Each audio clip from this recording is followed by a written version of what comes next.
అందరికీ నమస్కారం. మరి ఈరోజు మనం ఈ వీడియోలో సోషల్ సైన్సెస్ అసెస్మెంట్ బుక్లెట్ గురించి తెలుసుకుందాం. అసలు ఇంతకు ముందు లేనటువంటి కొత్త రకమైనటువంటి అసెస్మెంట్ బుక్ని ఈ సంవత్సరం ఇంట్రడ్యూస్ చేయడం జరిగింది. దీనివలన ఏంటంటే పరీక్షా పత్రాలని ఇవ్వడం కానీ లేదా మనం మ్యాప్ పాయింటింగ్ చేయడానికి ఇవ్వనవసరం లేదు. అన్నీ ఈ బుక్లెట్లోనే ఈ సంవత్సరం నిర్వహించాల్సి ఉంటుంది. దీన్ని ఏ విధంగా ఉపయోగించాలి, ఇందులో ఏముంటాయి అనేది ఇప్పుడు తెలుసుకుందాం.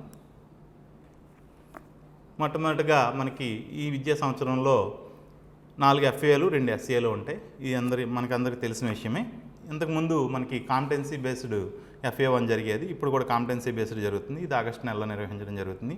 FA2 వచ్చి ట్రెడిషనల్గా జరిగేది, దాన్ని కాంపిటెన్సీ బేస్డ్గా మార్చడం జరిగింది.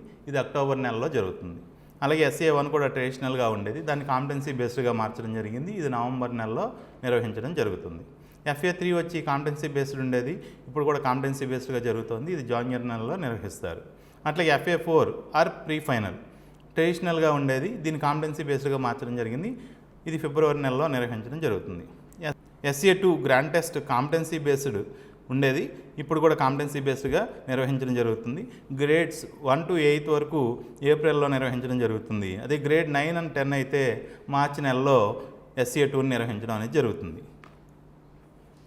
For classes 6th and 9th ఇది మనం చూసుకున్నట్టు మోడ్స్ చూసుకుంటే there will be 2 types of assessments in a year, formative 4 FAs and summative 2 SAs. Formative అసెస్మెంట్లో మనకి ఏముంటాయంటే టూల్ 1, టూల్ 2, టూల్ 3, టూల్ 4.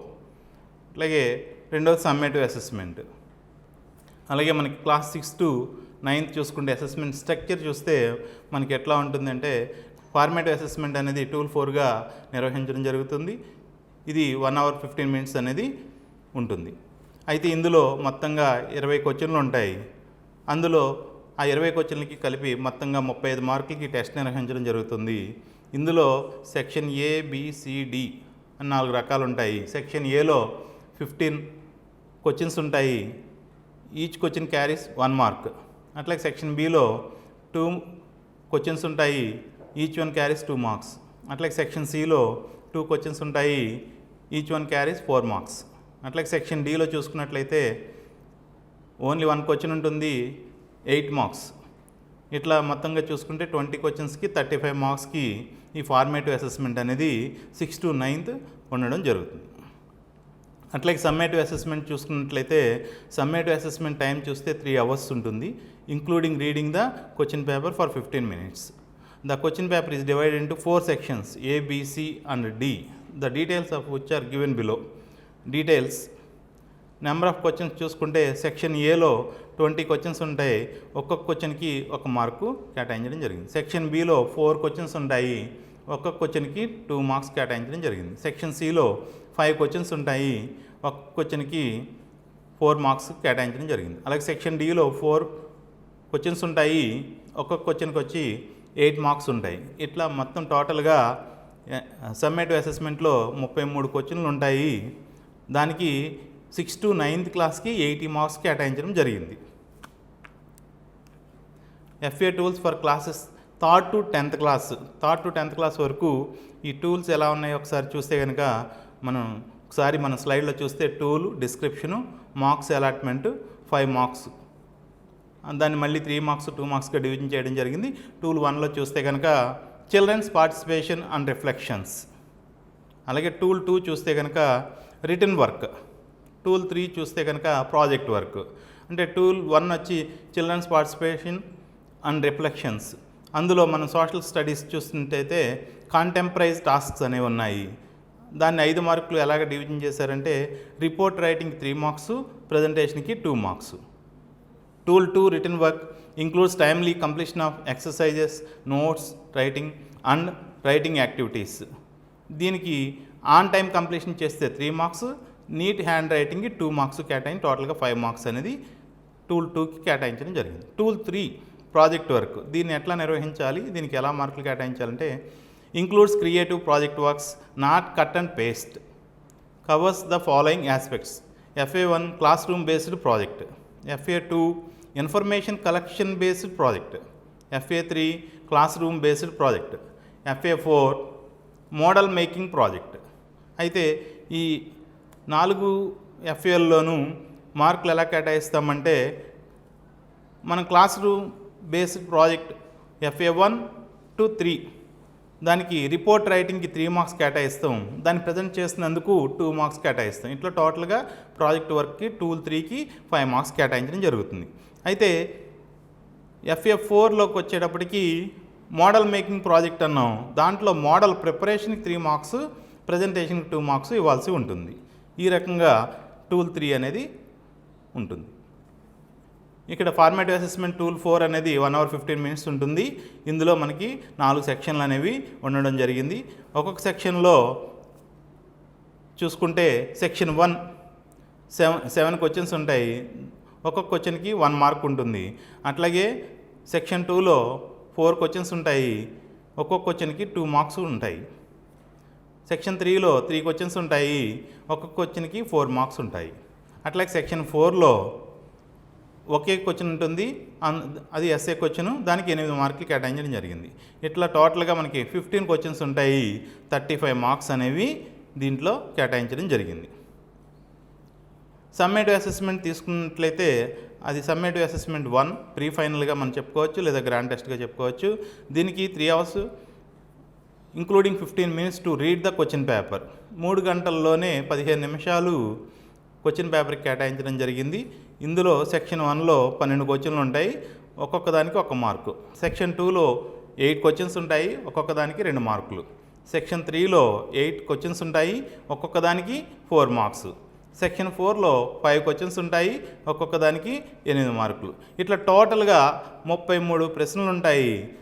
టోటల్గా ఇది 100 మార్కులకి కేటాయించబడింది. అయితే ఇది 10వ తరగతికి సంబంధించింది. 6th to 9th క్లాస్ వరకు అయితే 80 మార్క్సే ఉంటాయి, 10th క్లాస్కి మాత్రం 100 మార్క్స్కి టెస్ట్ ఎస్ఏ ఉంటుంది. ఇది గమనించాలి.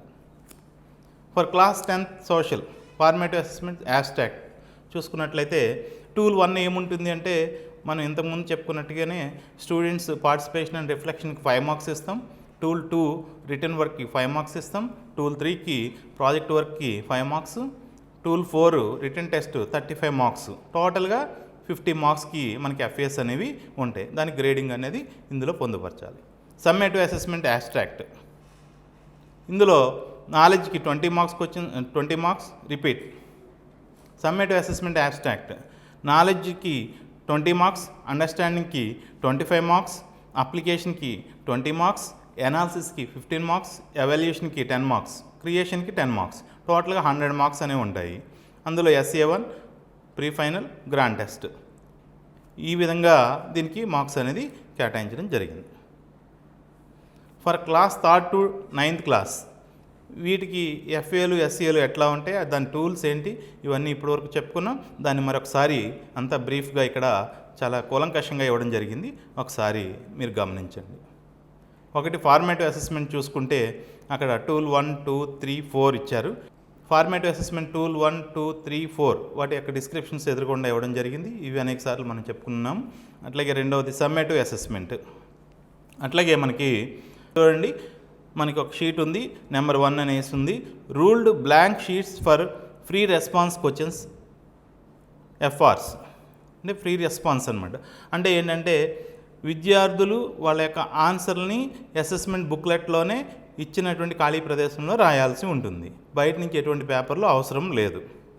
రెండవది చూసినట్టయితే 1 OMR sheet for multiple choice questions, ఒక రెస్పాన్స్ షీటు, అలాగే మనకి రెండవ దాంట్లో చూసుకుంటే ఒక OMR షీటు, ఈ రెండు కూడా ఉన్నాయి. OMR షీట్ దేనికంటే మల్టిపుల్ చాయిస్ క్వశ్చన్స్ అందులో చేయాల్సి ఉంది.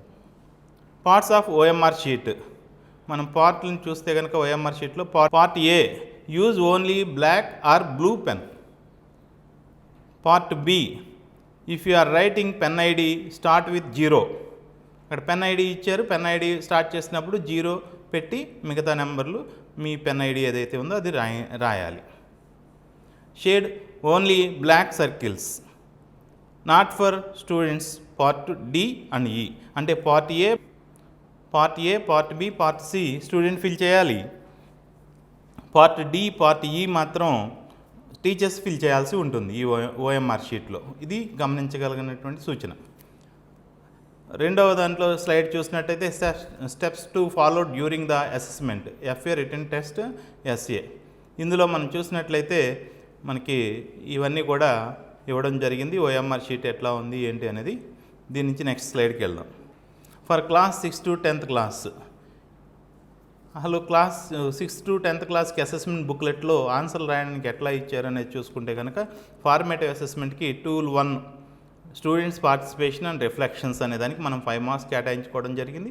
ఆ 5 మార్క్స్కి సంబంధించినటువంటి స్టూడెంట్స్ పార్టిసిపేషన్ రిఫ్లెక్షన్స్ అనేవి ఇక్కడ రాయాల్సి ఉంటుంది. దానికి 5 మార్క్స్ వరకు కేటాయించాం కాబట్టి 5 మార్క్స్ వరకు మనం మార్కులు ఇవ్వడం జరుగుతుంది. ఇది టూల్ 2 చూసినట్లయితే రిటర్న్ వర్క్ ఉంది. ఇందులో బ్రాకెట్లో చూసినట్లయితే నోట్బుక్స్, హోంవర్క్ ఇట్లాంటి వర్క్స్ అన్ని ఎట్సెట్రా ఇవ్వడం జరిగింది. వీటికి మార్కులు అనేది టీచర్ అనేది ఇవ్వాల్సి ఉంటుంది. కాబట్టి దీంట్లో రాయాల్సింది కూడా టీచరే రాయాల్సి ఉంటుంది. ఇందులో పిల్లవాడు బాగా రాస్తే గుడ్ అని, లేదా విద్యార్థులు రాసిన దానికి ఏం సజెషన్స్ ఉంటే 1, 2 సజెషన్స్ ఏదైనా ఇక్కడ ఇవ్వడం జరుగుతుంది. ఇది టీచర్ మాత్రం చేయాలి written work. Tool 3 project work. దీనికి 5 మార్కులు మనం కేటాయించాం. ఈ 5 మార్కులు మనం విద్యార్థికి ఇవ్వడం జరుగుతుంది. అక్కడ ఆ ప్రాజెక్ట్ వర్క్ని పొందుపరచాల్సి ఉంటుంది. ఫర్ క్లాస్ 6 to 10th, మరి క్లాస్ 6 to 10th వరకు చూసుకున్నట్లయితే మనకి టూల్ 4 కింద రిటర్న్ టెస్ట్ని తీసుకున్నాం. రిటర్న్ టెస్ట్ 35 మార్క్స్ అనుకున్నాం. ఆ రిటర్న్ టెస్ట్ ఎట్లా ఉంటుంది, ఆ రిటర్న్ టెస్ట్ని ఎట్లా చేయాలి, ఓఎంఆర్ షీట్ని ఎట్లా ఫిల్ చేయాలనేది ఇక్కడ తెలుసుకుంటాం. రిటర్న్ టెస్ట్లో మొట్టమొదట మనం చూసుకున్నట్లయితే 15 మల్టిపుల్ చాయిస్ క్వశ్చన్స్ ఉంటాయి. ఆ మల్టిపుల్ చాయిస్ క్వశ్చన్స్కి మనకి ఇక్కడ పైన చూపబడుతున్నటువంటి ఈ ప్రశ్నాపత్రంలో ఉన్నటువంటి ఆ బాక్సుల్లో ఆ ఆన్సర్ల యొక్క గుర్తుల్ని, చిహ్నాలని పెట్టాల్సి ఉంటుంది. అంటే ఏబిసిడీల్లో ఏ ఆన్సర్ అయితే అది ముందుగా ఇక్కడ చేయాలి. దీని తర్వాత ఇదంతా అయిన తర్వాత మాత్రమే ఓఎంఆర్ షీట్లో పూర్తి చేయాల్సి ఉంటుంది. డైరెక్ట్గా ఓఎంఆర్ షీట్లో రాయరాదు. కాబట్టి ఇక్కడ ఖచ్చితంగా రాసి తీరాల్సింది. అది 1 to 15 బిట్స్. ఇది 6 to 9th క్లాస్ వరకు ఉంటుంది. కాబట్టి నెక్స్ట్ నుంచి 16వ క్వశ్చన్ నుంచి మనకు క్వశ్చన్లు ఉంటాయి. క్వశ్చన్లకి తగినంత స్పేస్ ఇవ్వడం జరిగింది. 2 మార్కుల క్వశ్చన్కి అయితే కొద్దిగా, అట్లాగే 4 మార్కుల క్వశ్చన్కి అయితే హాఫ్ పేజీ వరకు, అట్లాగే 8 మార్క్స్ క్వశ్చన్స్కి అయితే ఫుల్ పేజీ ఖాళీ ఇవ్వడం జరిగింది. దాంట్లో వాళ్ళు ఆన్సర్లు రాస్తారు. దాన్ని బట్టి మార్కులు కేటాయించాల్సి ఉంటుంది. అలాగే క్లాస్ 6 to 9th వచ్చేటప్పటికి ఇక్కడ ఇప్పటివరకు ఫార్మేట్ అసెస్మెంట్ చూసాం. ఇప్పుడు సమ్మేటివ్ అసెస్మెంట్ చూసినట్లయితే 80 మార్క్స్కి ఇది ఉంటుంది. ఈ 80 మార్క్స్లో మనకి 6 to 9th వరకు 20 బిట్లు మల్టిపుల్ చాయిస్ క్వశ్చన్స్ ఇవ్వడం జరుగుతుంది. వీటికి సంబంధించిన ఆన్సర్లు ముందుగా ఇందులో పూర్తి చేసి ఆ తర్వాత మాత్రమే కరెక్ట్ అనుకుంటేనే మాత్రమే వాటిని ఓఎంఆర్ షీట్లో పూర్తి చేయాల్సి ఉంటుంది, లేదా అక్కడ బబుల్ చేయాల్సి ఉంటుంది. ముందుగా ఇందులో పూర్తి చేసుకోవాలి. అట్లాగే వీటికి సంబంధించిన ఆన్సర్లు అంటే 21వ క్వశ్చన్ నుంచి ఇక్కడ మనకి 33 క్వశ్చన్లు ఉంటాయి కాబట్టి సమ్మేటివ్ అసెస్మెంట్లో 21వ క్వశ్చన్ నుంచి 33 క్వశ్చన్లకి కావాల్సినటువంటి స్పేస్ని వాళ్ళు ఇవ్వడం జరిగింది. అందులో వాటిని పూర్తి చేయాలి విద్యార్థులు. ఆ పూర్తి చేసిన దాన్ని ఓఎంఆర్ షీట్ ఫిల్ చేసిన తర్వాత టీచర్లు ఏం చేయాలి అంటే ఈ ఆన్సర్లని వాల్యుయేషన్ చేసినప్పుడు ఆ మార్కులను అక్కడ పొందుపరుస్తూ వాటిని మళ్ళీ ఓఎంఆర్ షీట్లో టీచర్స్ పొందుపరచాల్సి ఉంటుంది. అలాగే మనకి ఒకవేళ మ్యాప్ పాయింటింగ్ కనుక ఇచ్చుంటే కనుక అసెస్మెంట్లో ఆ మ్యాప్ కూడా అక్కడ పొందుపరచడం జరిగింది. ఆ మ్యాప్ను కూడా అందులోనే చేయాలి. అంతేగాని బయట నుంచి ఎటువంటి మ్యాప్లు కానీ పేపర్లు కానీ తీసుకురారాదు. అలాగే దాని పక్కన ఇంకో ఎడిషనల్ పేజ్ అని ఇవ్వడం జరిగింది. ఏదైనా చాయిస్ క్వశ్చన్స్ ఉన్నప్పుడు చాయిస్ క్వశ్చన్స్ రాసుకోవాలనుకున్నప్పుడు ఆ ఎడిషనల్ పేజ్లో విద్యార్థులు రాసుకోవడానికి అనువుగా దీన్ని పొందుపరచడం జరిగింది. నెక్స్ట్ క్లాస్ 6 to 10th వరకు కనుక మనం ఓఎంఆర్ షీట్ని పరిశీలించినట్టయితే OMR sheet for grades 6 to 9th FA ఎట్లా ఉంది అంటే మనం ఇంతకుముందు చెప్పుకున్నాము. ఏదైతే ఇందాక అసెస్మెంట్ ఆన్సర్ షీట్లో రాసామో ఆ బబుల్ అవన్నీ కూడా ఇక్కడ బబుల్ చేయాల్సి ఉంటుంది. దాన్ని చేయడానికి ముందుగా మనం ఏం చేయాలంటే ఓఎంఆర్ షీట్లో పార్ట్ ఏ ఉంది. పార్ట్ ఏలో మనకి అపార్ ఐడి లేదా పెన్ ఐడి అనేది ఉంది. ఆ పెన్ ఐడి ఆ బాక్సుల్లో బ్లూ ఆర్ బ్లాక్ పెన్తో రాసి కింద ఉన్నటువంటి వాటిని బబుల్ చేసేలాగా మనం చూడాలి విద్యార్థులు. అట్లాగే నెక్స్ట్ ఎగ్జామ్ కోడ్ అనేది ఉంది. ఎగ్జామ్ కోడ్ కూడా అందులో రాసి కింద ఉన్నటువంటి ఆ సర్కిల్స్ని బబుల్ చేయాల్సి ఉంటుంది. నెక్స్ట్ పార్ట్ సిలో చూసుకున్నట్లయితే మనకి ఫార్మేటివ్ అసెస్మెంట్ టూల్ 4 ఏదైతే ఉందో ఆ టూల్ 4కి సంబంధించినటువంటి ఇంతకుముందు అక్కడ చేసినటువంటి బిట్లు ఏదైతే ఉన్నాయో అవి ఇక్కడ ఓఎంఆర్ షీట్లో విద్యార్థులు పూరించాలి. 1 నుంచి 15 క్వశ్చన్ల వరకు విద్యార్థులు ఇక్కడ బబుల్ చేయాల్సి ఉంటుంది. పార్ట్ డీకి వచ్చేటప్పటికి 16వ క్వశ్చన్కి టీచర్ ఎన్ని మార్కులు కేటాయించారో ఆ మార్కుల్ని ఇక్కడ టీచర్ బబుల్ చేయాల్సి ఉంటుంది. కాబట్టి అలాగే పార్ట్ ఈ తీసుకుంటే పార్ట్ ఈలో కూడా ఆ క్వశ్చన్లకి ఏదైతే టీచర్ ఇంతకుముందు టూల్ 1, టూల్ 2, టూల్ 3కి ఆల్రెడీ మార్కులు కేటాయించున్నారో అవి ఇక్కడ టీచర్ బబుల్ చేయాల్సి ఉంటుంది. అంటే స్థూలంగా మనం కనుక దీన్ని గ్రహించినట్లయితే part A, part B, part C విద్యార్థిచే బబుల్ చేయబడతాయి. Part D, part E teacher bubble చేయాల్సి ఉంటుంది.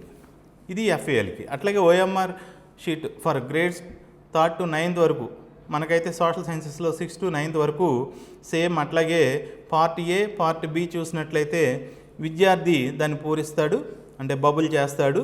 అట్లాగే పార్ట్ సి తీసుకుంటే పార్ట్ సిలో మనకి 9th వరకు కూడా 20 బిట్స్ ఉంటాయి కాబట్టి 20 బిట్స్కి అతను బబుల్ చేయడం అనేది జరుగుతుంది. అయితే 21 నుంచి 33 క్వశ్చన్స్ వరకు మార్కులు టీచర్ కేటాయిస్తారు కాబట్టి వీటిని బబుల్ చేయాల్సింది కూడా టీచర్ బబుల్ చేసి వీటిని చేస్తారు. ఇది గమనించాల్సినటువంటి కొత్త విషయం. స్లైడ్ చూసుకున్నట్టయితే use of rule blank sheets for free response answers, FA internal test, FA written test. అంటే ఎఫ్ఏ ఇంటర్నల్ టెస్ట్ అంటే మనకు తెలుసు టూల్ 1, టూల్ 2, టూల్ 3 వీటికి మనం ఆల్రెడీ చెప్పుకున్నాము. ఒకసారి మీరు అవి గమనించండి. ఎఫ్ఏ రిటన్ టెస్ట్ అంటే టూల్ 4లో మనం రిటన్ టెస్ట్ ఇస్తాము. అదంతా ఇప్పుడు కూలంకషంగా మనం చెప్పుకోవడం జరిగింది దానికి సంబంధించిన విషయాలు. నెక్స్ట్ స్లైడ్ చూసినట్లయితే ముఖ్యంగా ఇది ఓఎంఆర్ షీట్ ఇప్పటివరకు చెప్పుకున్నదే ఆల్రెడీ ఇంతకుముందు కూడా రిపీట్ అయింది. అంటే మరొకసారి దీన్ని గుర్తు చేస్తున్నాం. ఇక్కడ ఓఎంఆర్ షీట్ చూసినట్లయితే కనుక మనకి part A, part B, part C విద్యార్థి బబుల్ చేస్తాడు. అలాగే పార్ట్ డి, పార్ట్ ఈ అనేవి టీచరు బబుల్ చేయాల్సి ఉంటుంది. How to use the assessment booklet filling the ఓఎంఆర్స్ని మనం ఎలా ఫిల్ చేయాలి అనే దానికి మోడల్గా ఇక్కడ ఇవ్వడం జరిగింది. పార్ట్ సిలో చూసుకుంటే కనుక పార్ట్ సిలో విద్యార్థి ఆన్సర్లు మొదలుపెట్టి రాస్తాడు కాబట్టి 1వ క్వశ్చన్కి ఏది ఆన్సర్ అయితే అది చక్కగా బబుల్ చేయాలి, నీట్గా బబుల్ చేయాలి. అది మోడల్గా ఇక్కడ చూపించడం జరిగింది. పార్ట్ డిలో టీచర్ ఓన్లీ దాన్ని రౌండ్ చేయడం జరిగింది. చూడండి, కేటాయించిన మార్కులు ఏదైతే కేటాయించారో టీచరు విద్యార్థి రాసినటువంటి జవాబు కేటాయించిన మార్కుల్ని బబుల్ చేయాల్సి ఉంటుంది. అట్లాగే పార్ట్ ఈలో చూసుకుంటే టూల్ 1, టూల్ 2, టూల్ 3కి టీచర్ ఎన్ని మార్కులు కేటాయించారో ఆ విద్యార్థికి దానికి సంబంధించినటువంటివి బబుల్ చేయాల్సినటువంటి అవసరం ఉంటుంది. వీటిని శ్రద్ధగా గమనించాలి. ఫర్ క్లాస్ 10th స్పెషల్ ఏంటంటే ఇక్కడ మల్టిపుల్ చాయిస్ క్వశ్చన్స్ అనేవి ఏమీ లేవు, ఫ్రీ రెస్పాన్స్ క్వశ్చన్సే ఉన్నాయి. కాబట్టి ఈ ఫ్రీ రెస్పాన్స్ క్వశ్చన్స్ అనేవి ఎక్కువ ఉన్నాయి కాబట్టి దానికి కావాల్సినటువంటి మొత్తం ఖాళీని అయితే ఇవ్వడం జరిగింది. వాటిలో మాత్రమే వీళ్ళు అక్కడ రాయాల్సి ఉంటుంది జవాబు. ఇక్కడ మనం ఓఎంఆర్ షీట్ని గమనించినట్లయితే ఓఎంఆర్ షీట్లో part A, part B. Part ఏలో అపార్ ఐడి, పెన్ ఐడి విద్యార్థిది ఉంటుంది. విద్యార్థి వాటిని ఫిల్ చేసి ఆ బబుల్ చేయాల్సి ఉంటుంది. కింద ఎగ్జామ్ కోడ్ రాసి ఎగ్జామ్ కోడ్ కింద కూడా పార్ట్ బిలో చక్కగా బబుల్ చేయాలి. అలా చేసిన తర్వాత పార్ట్ సిలో ఫార్మేటివ్ అసెస్మెంట్ గురించి ఉంటుంది. దీంట్లో ఎవరు బబుల్ చేయాలంటే ఇది విద్యార్థి చేయడానికి ఎటువంటి మల్టిపుల్ చాయిస్ క్వశ్చన్స్ లేవు కాబట్టి కేటాయించిన మార్కుల్ని టీచర్ ఎవరైతే అతను రాసినటువంటి సమాధానానికి మార్కులు ఇచ్చారో ఆ మార్కులు ఎన్ని వచ్చినవి అనేది టీచర్ మాత్రమే ఇక్కడ పార్ట్ సిని ఫిల్ చేయాల్సి ఉంటుంది. అట్లాగే పార్ట్ డి ఇది కూడా అంతే. ఫార్మేటివ్ అసెస్మెంట్కి సంబంధించి టూల్ 1, టూల్ 2, టూల్ 3 వీటికి టీచర్ గారు కేటాయిస్తారు కాబట్టి మార్కులు ఎన్ని కేటాయించారో ఆ మార్కుల్ని బబుల్ చేయాల్సిన బాధ్యత టీచర్ మీద ఉంటుంది. అంటే మనం చూసుకుంటే 10th క్లాస్లో పార్ట్ ఏ, పార్ట్ బి విద్యార్థి బబుల్ చేస్తాడు. పార్ట్ సి, పార్ట్ డి అనేది టీచర్ బబుల్ చేయాల్సిన అవసరం ఉంది. అలాగే మనకి సమ్మేటివ్ అసెస్మెంట్లో చూసుకుంటే అది కూడా అంతే. పార్ట్ ఏ, పార్ట్ బి అంటే పెన్ ఐడి లేదా ఎగ్జామ్ కోడ్ ఇవి రెండు విద్యార్థి చేత బబుల్ చేయించాలి. నెక్స్ట్ పార్ట్ సి వచ్చేటప్పటికి మనకి సమ్మేటివ్ అసెస్మెంట్లో మనకి 1 నుంచి 33 క్వశ్చన్లు ఉంటాయి.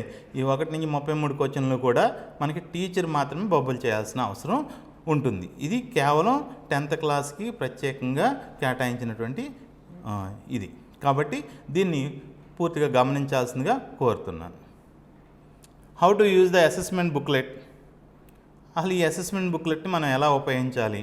All the students must be made aware of how to fill the OMR and free response sheets correctly. మనం ఇప్పటివరకు చెప్పుకుంటూ వచ్చింది ఇదే. మనం ఇప్పుడు ఏంటంటే ఓఎంఆర్ షీట్ని ఏ పార్ట్ ఎవరు బబుల్ చేయాలి, అట్లాగే టీచర్ ఏ పార్ట్ని బబుల్ చేయాలి అనేది చెప్పుకోవడం జరిగింది. ఈ రకంగా ఏంటంటే ఇప్పటివరకు చెప్పుకుని అవగాహన చేసుకుని చక్కగా అవసరమైతే మళ్ళీ చూసుకుని వీటిని చక్కగా బబుల్ చేసుకోవాలి. Evaluation guidelines. ఎవాల్యుయేషన్ చేసేటప్పుడు ఎట్లాగా దానికి సంబంధించిన గైడ్లైన్స్ ఇవ్వడం జరిగింది.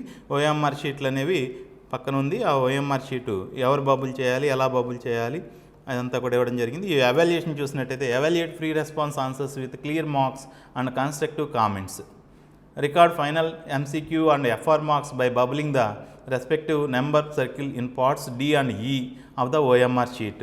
If MCQ answers differ on OMR and FR sheets, consider the OMR response as final. Scan OMR sheets using the mobile app. Ensuring the full area within the 4 border circles is clearly captured under good lighting. అంటే teacher కేటాయించినటువంటి మార్కుల్ని bubble చేసిన తర్వాత ఆ response షీట్లని OMR షీట్లు ఏవైతే ఉన్నాయో ఈ OMR షీట్లని leap యాప్లోకి వెళ్ళి విద్యార్థులందరి యొక్క ఈ ఓఎంఆర్ షీట్లని స్కాన్ చేయడం ద్వారా అవన్నీ కూడా CMR PMR లాగా అవి మారుతాయి ఆన్లైన్లోనే. కాబట్టి ఈ రకంగా ఏంటంటే వాటిని స్కాన్ చేయడం ద్వారా మన యొక్క పని అనేది పూర్తవుతుంది. Thank you one and all.